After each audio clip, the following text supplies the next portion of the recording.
Olá, muito boa tarde, você internauta, produtor rural que nos acompanha aqui ao vivo no site Notícias Agrícolas. Os nossos boletins estão de volta e o destaque neste momento é para o setor sucroenergético. Vamos analisar um pouco mais as oscilações dos mercados de açúcar e também de etanol. E para isso eu tenho agora ao vivo aqui o Andy Duff, que é estrategista global de açúcar do Rabobank. Andy, muito boa tarde, obrigado pela sua presença aqui com a gente. Boa tarde, Jonatas, e muito obrigado pelo convite.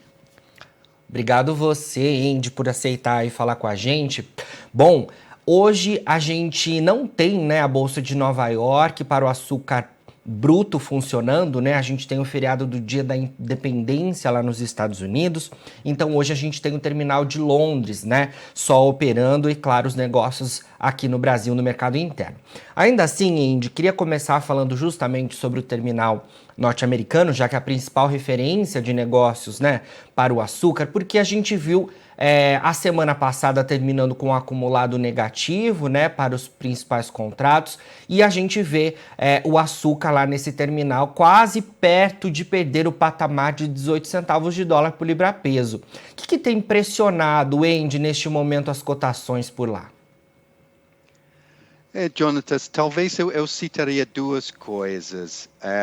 Eu acho que, na primeira instância, eu citaria a impressão do impacto dessas mudanças nos impostos de combustíveis aqui no Brasil e qual seria o impacto final a respeito dos preços na bomba e o preço de etanol lá na usina e como isso poderia impactar a arbitragem entre açúcar e etanol. E eu imagino que a gente talvez vamos falar um pouco mais sobre isso, porque Sim. obviamente tem um impacto que é visto como negativo em termos de preço, mesmo que tem grande incerteza a respeito da duração disso. Mas claro que é suficiente para colocar um ponto de interrogação sobre a evolução dos preços. E acima disso, acho que tem outra coisa que a gente está ouvindo cada vez mais, são dúvidas mais gerais a respeito dos preços de commodities, a ideia que a economia mundial tem uma chance de enfrentar uma recessão que poderia tirar um pouco do fôlego dos commodities em geral. Acho que tem sido suficiente para fazer os fundos um pouco menos entusiastas a respeito do posicionamento nos commodities em geral. Então, acho que talvez tenha um peso disso também, aliado de o que especificamente está acontecendo no mundo de açúcar e etanol. Certo, de fato, informações aí que o mercado está bastante atento, né, Andy? E queria saber dos fundamentos também em relação principalmente às origens produtoras. A gente está com a safra em andamento agora no Brasil, né? E queria que você atualizasse um pouco para a gente o que você tem ouvido aí por parte das usinas. Ouvi recentemente falar-se em relação a uma preocupação com a qualidade, né, do que tem sido colhido e processado, né? A gente inicialmente começou a safra um pouco mais lenta, né? Imagino que agora os trabalhos já devem estar acelerados. O que você atualiza para a gente em relação a esse cenário? Bom, Jonatas, eu diria a primeira coisa que nos resultados mais recentes que a única soltou, que são até meados de junho, mostraram que depende um pouco da previsão, mas um pouco acima de 25% da safra já completa. Ou seja, ainda 75% mais ou menos a vir, mas, como você comentou, em geral, uma qualidade de cana menor do que no mesmo momento no ano passado. Obviamente, isso tem sido diferente em várias regiões.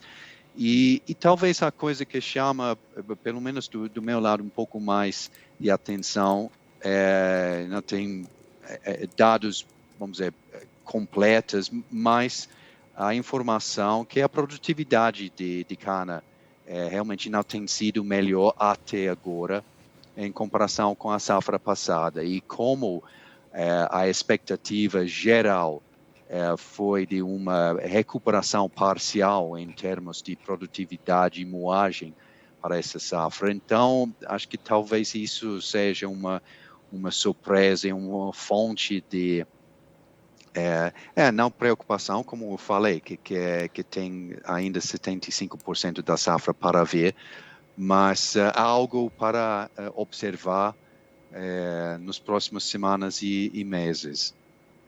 Perfeito.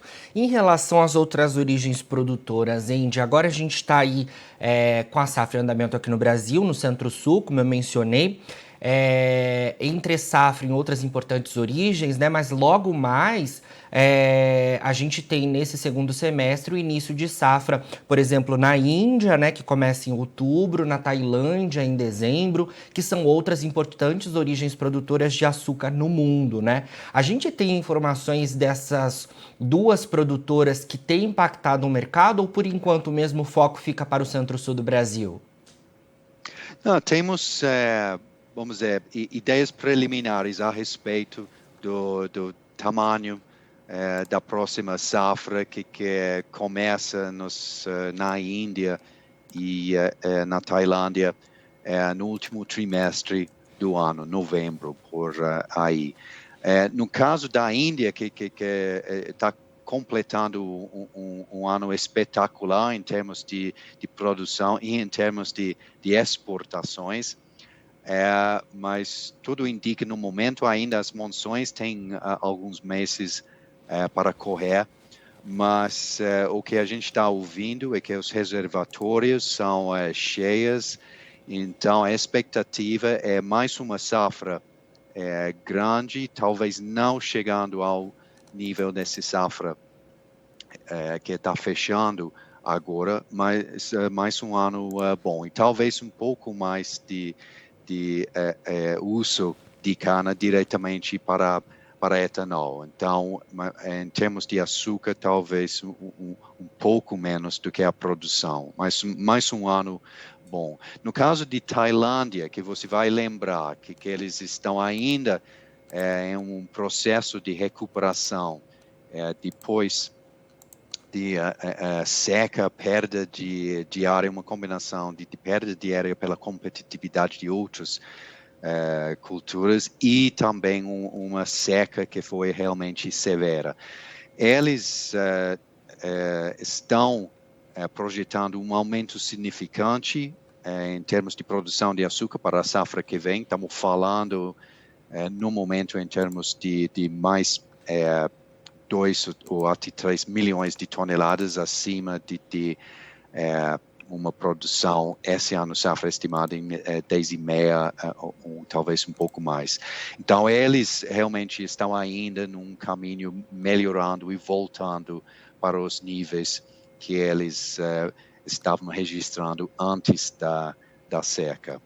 Então basicamente, e eu posso jogar mais que é Paquistão, que também está fechando um ano safra de produção espetacular, 8 milhões de toneladas, mas por enquanto tem proibido as exportações. Então, mesmo que o país está com um excedente razoável de açúcar e tem sido exportador no passado sob essas circunstâncias, por enquanto o governo proibiu as exportações porque eles, como muitos governos ao redor do mundo, eles estão preocupados com o nível de inflação de comida básica.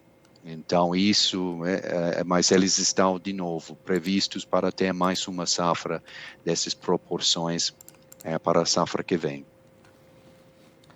Certo.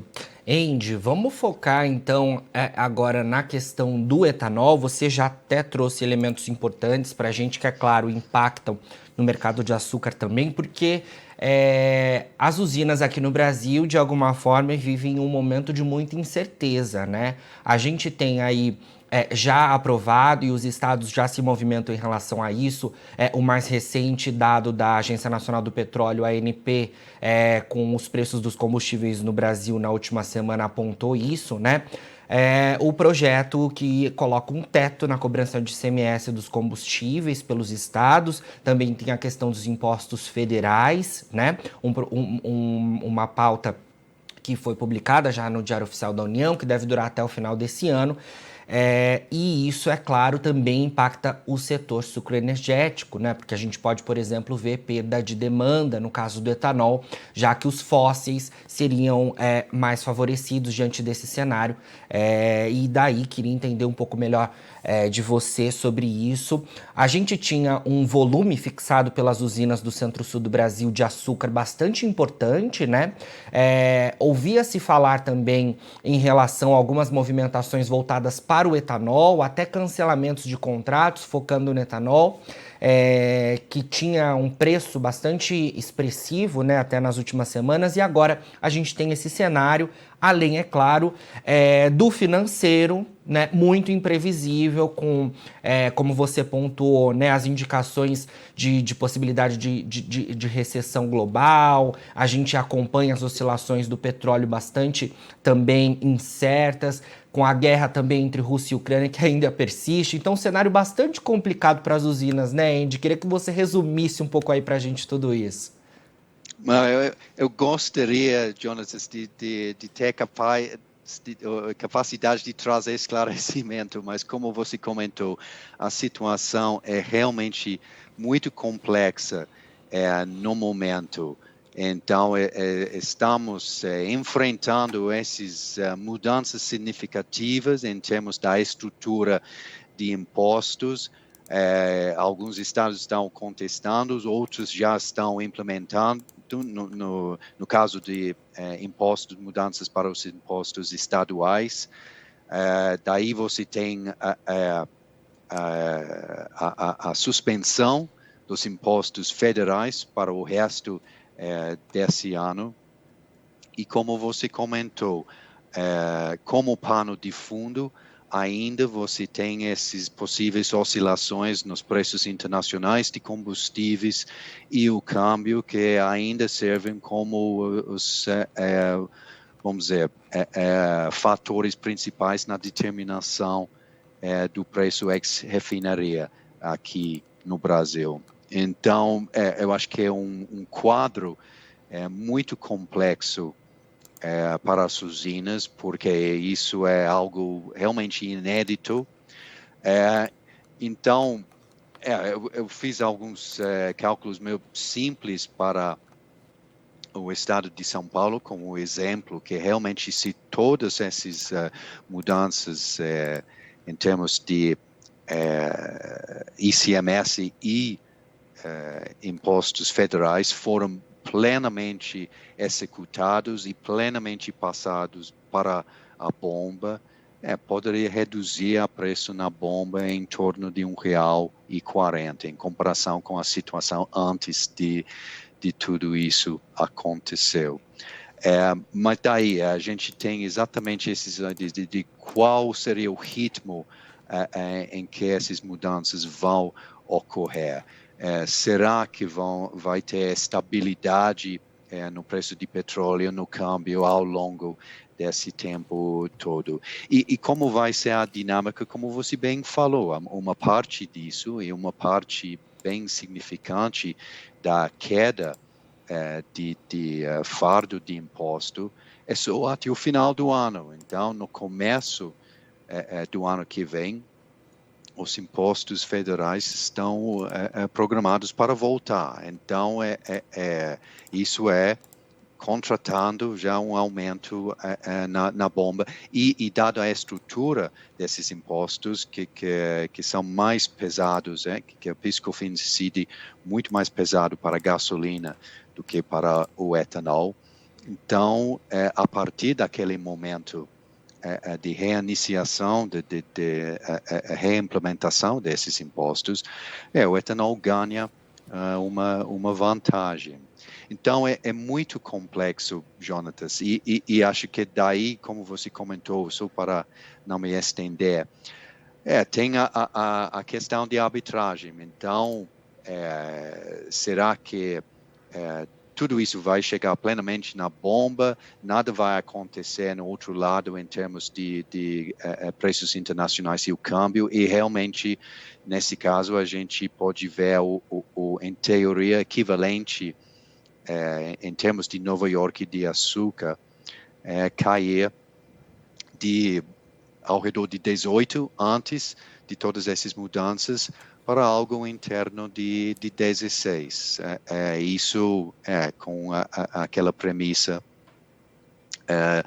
dos economistas de tudo o mais constante, que a gente sabe que raramente seja o caso.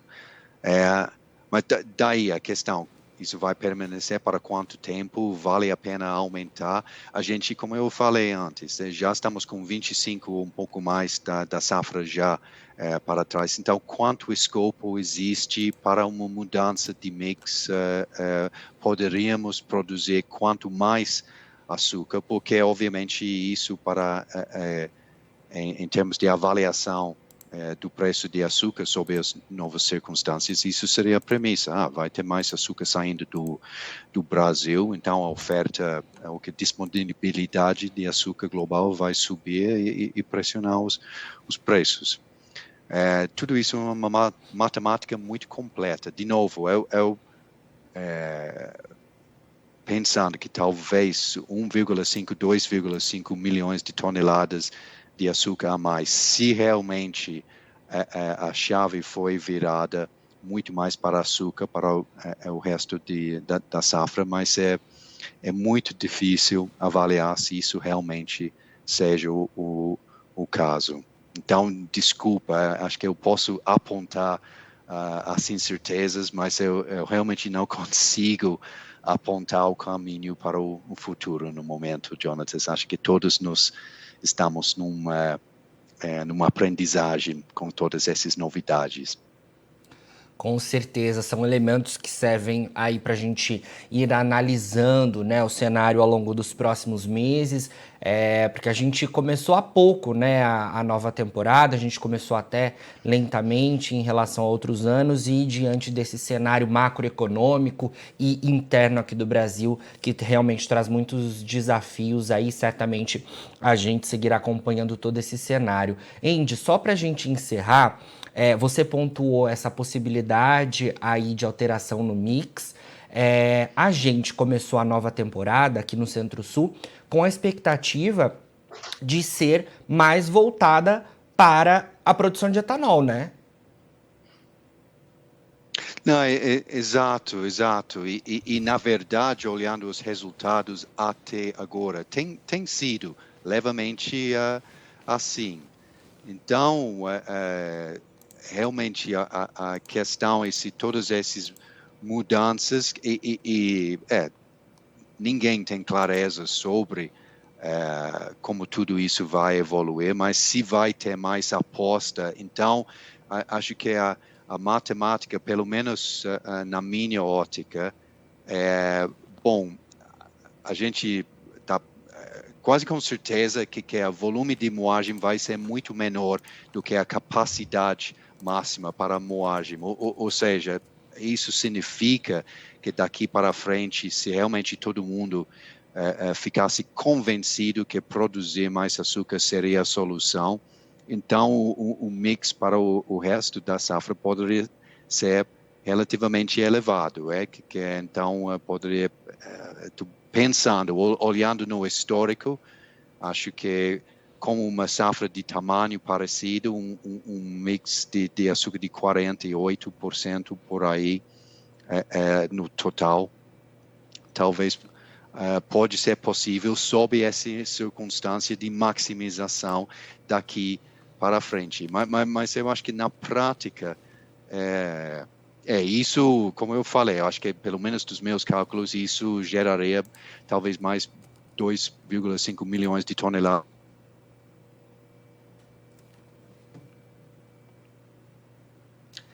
Andy, você consegue nos ouvir? A gente perdeu a conexão. Estou ouvindo, sim, Tá ouvindo? Jonatas. parou na parte dos 2,5 milhões de toneladas, Andy. Cortou um pouquinho sua ligação. Pode seguir. Ah, tá. Desculpa. Não, eu estou dizendo que, obviamente, isso é um tipo de extremo. Isso é todo mundo indo direto para maximizar açúcar a partir de agora.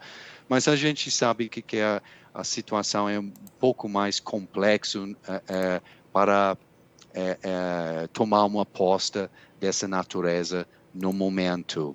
Especialmente, como eu falei, que uma boa parte desse corte de impostos vai voltar a partir de janeiro, e exatamente essa época de janeiro ao final de março, que normalmente é a parte em que os retornos de etanol são normalmente os mais lucrativos, é um momento mais interessante para estocar e daí vender o etanol, e vai ter um tipo de ajuda nesse sentido em comparação com esses meses para frente pela volta dos impostos federais.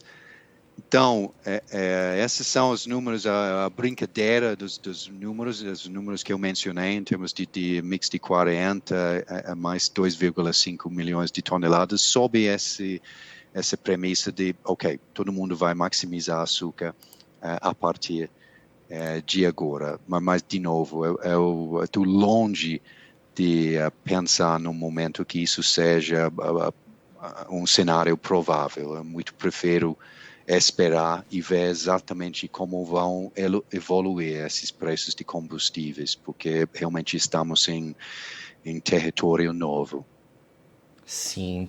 Andy, olha, muito obrigado pelas suas informações, né? Diante dessa análise aí, a gente certamente vai se falar ainda muito ao longo desse ano de 2022. Sempre que tiver novidades do Rabobank, queremos contar com a sua participação por aqui, viu? Muito obrigado. Pode contar, Jonas. Assim, muito obrigado de novo pela chance de participar na programação. Obrigado. Obrigado você. Falamos aí então com Andy Duff, estrategista global de açúcar do Rabobank, a gente pontuando aí, né, o cenário do mercado de açúcar e também de etanol, com essa recente, né, informação em relação ao teto para cobrança de ICMS dos combustíveis, que os estados já começam a se movimentar diante da decisão do governo federal. A gente também pontuou o cenário do financeiro, que também impacta esses mercados, e como o Andy nos disse, né, um cenário de bastante incertezas para as usinas, e a gente seguirá então acompanhando tudo isso ao longo das próximas semanas. Agora, na finalização dos nossos boletins, você encontra as nossas redes sociais, é só seguir a gente por lá para se manter atualizado sobre tudo de mais importante do agronegócio brasileiro, e a gente segue com o nosso site no ar 24 horas, daqui a pouquinho tem mais boletins ao vivo, e não se esqueça, Notícias Agrícolas 25 anos ao lado do produtor rural.